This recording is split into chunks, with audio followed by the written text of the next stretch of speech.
Good morning, everyone. Today I'm here with a new chapter that is The Lost Child, written by Mulk Anand. I'm Ashutosh and I'm going to discuss this chapter in detail today. So be attentive, try to listen, subscribe the channel and ring the bell icon so that you can have the access and you can get notification on further videos also. Let us begin with the author. Mulk Anand, who was born on 12th December 1905, was an Indian writer. He was born in Peshawar. At that time, Peshawar was part of India, but now it is part of Pakistan after 1947. He passed away on September 28, 2004 in Pune. He was an he was a prominent Indian author who has written many novels, short stories, and critical essays even in English. Also, he is known for his realistic and sympathetic portrayal of the poor in India. He has described how poor have lived in India, how realistic they are, and meanwhile, he is also considered as a founder of the English language Indian novel. So, Mulk Anand is one of the legendary figures of his time. A prolific writer, Anand actually gained the first recognition when he wrote his first novel Untouchable in 1935 and Coolie in 1936. Actually, he has been examining the problems of poverty in Indian society. In 1945, he returned to Bombay. Now, Bombay is known as Mumbai. All he was talking about the national reforms, and among his major work are The Village, which came in 1939, The Sword and the Sickle, 1942, and The Big Heart, 1945, and it was revered again in 1980. Anand wrote another novel and short story collections also. He had also edited numerous magazines and journals, including Mag. And Mag was actually an art which he founded in 1946. Apart from that, he has written several other autobiographical novels like Seven Ages of May. He has completed four volumes of that: Seven Summers, Morning Pace, Confession of a Lover, and The Bubble. So, Mulk Anand was a master of his time and he has created masterpieces during his time, which are yet valued, which are yet credited, which are yet satisfying the needs of the reader. Now, the story Lost Child. This is a story of a small child who gets lost in a fair. He had actually gone with his friends' parents to the fair, but loses them. When he is engrossed, he is looking at a roundabout swing. You might have seen in the fairs that big roundabout swing. He was looking at that time and got separated from his parents. The story highlights the bond of love and affection which the child shares with his parents. Before losing them, he had been demanding different things like sweets, balloons, flowers, strings, etc. Means before he got parted from his parents, he was demanding everything from his parents. Whatever he is saying in that fair, he is demanding about that thing. But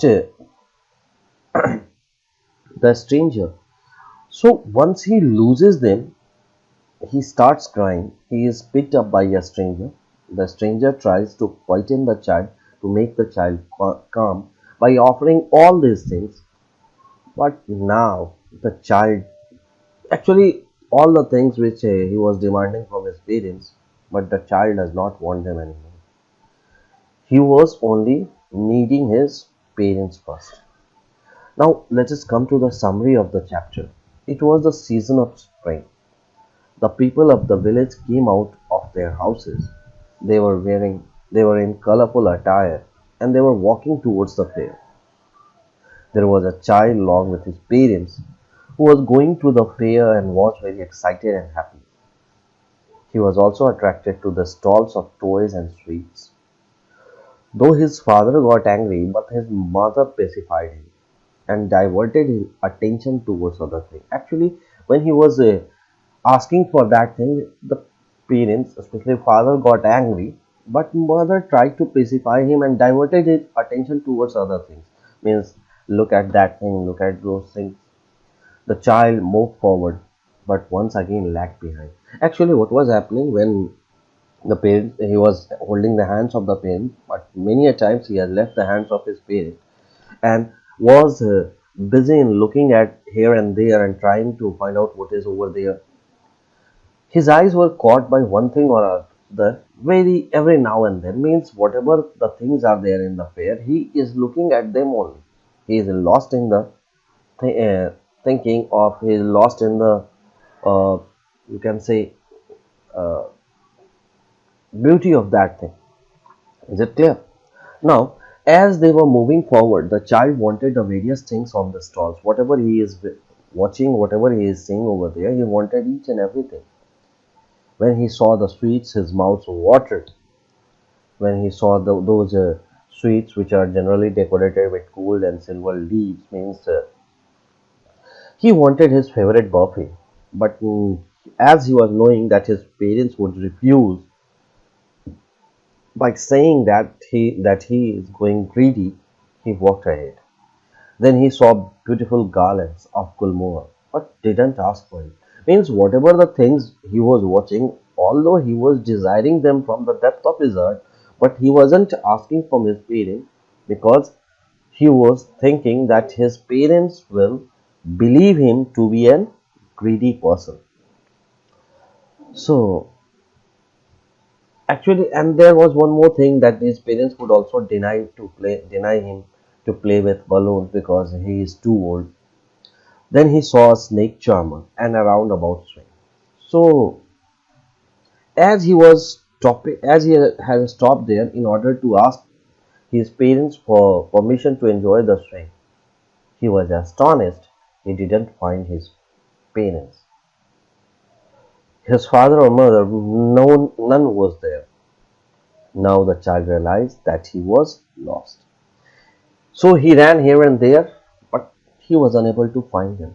The place was overcrowded. He got terrified, but suddenly a kind hearted man took him up in his arms. He took up in his arms and tried to console him. He asked if he would like to have a joyride, but the child was sobbing. He even offered him everything which he has desired, but the child started crying more bitterly. He said only, I want my father, I want my mother. The man asked him sweets, balloons, and garlands, but the child kept sobbing. He only said that I want my father, I want my mother. Means whatever the things have been offered, they were not as valuable as his parents. So the theme of the story is the universality of a child's desire for everything that he claps his eyes on. Means whatever the things a children visit, a witness, from the toys to the dragonflies or to the snake swaying in the tunes of a pony. It obsesses the child. Means the child is lost in the beauty of all such things. So it is a visual assault on his senses. Means what? It attacks his senses. It makes him think about the beauty of nature. He is looking at everything in wonder. He is enjoying being alive. And his parents, on the other hand, are like a parental control filter. Means they are abstaining him. They are asking him uh, to be away from the lures of the illusionary world because they know that what the boy needs is something entirely different. So, a quiet reminder is that the child must learn to prioritize what is important and what is not in life. So, meanwhile, they are also teaching his child that what is important. Sometimes parents deny when we ask them something, and the parents deny. They say that no, this is not for you. That doesn't mean that they do not want to give. Actually, they want to us to know that what is more important than that thing. Now he realizes when he He was although lost in the beauty, he was although lost in his desires, he wanted all those things which were available there. But when he loses his parents, he only wanted his parents. So within minutes, his life changes and offers him an entirely new perspective of looking at life. Means he is now looking at life because he feels that he is separated from his parents. So now do the exercises of the chapter and try to submit the homework on time. Don't forget to subscribe the channel. If you are having any doubt, you can ask me directly on my WhatsApp number.